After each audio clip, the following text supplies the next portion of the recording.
तर एक महत्त्वाची बातमी, प्रारूप मतदार यादीवर हरकती दाखल करण्यासाठी तारीख वाढवण्यात आलेली आहे। 3 डिसेंबर पर्यंत आता मतदान यादींवर हरकती दाखल करता येणार आहेत। गणेश कवडे आमचे प्रतिनिधी आपल्या सोबत यावेळेस फोन लाईन वरून जोडले गेलेले आहेत। गणेश, आपण बघतोय 3 डिसेंबर पर्यंत हरकती दाखल करता येणार आहेत, काय या संदर्भातली अधिकची माहिती?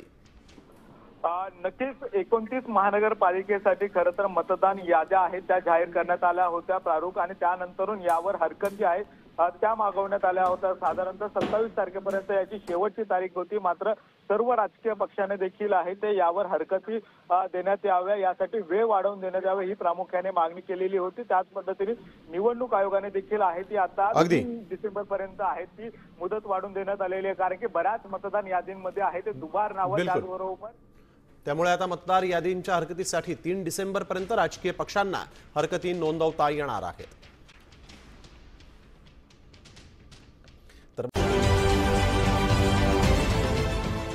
देश विदेशातील प्रत्येक घडामोडींचे लाईव्ह अपडेट मिळवण्यासाठी आता साम टीव्हीच्या सर्व सोशल मीडिया प्लॅटफॉर्मला लाईक, फॉलो आणि सबस्क्राईब करा। तसंच सर्व नोटिफिकेशनसाठी बेल आयकॉन प्रेस करायला विसरू नका।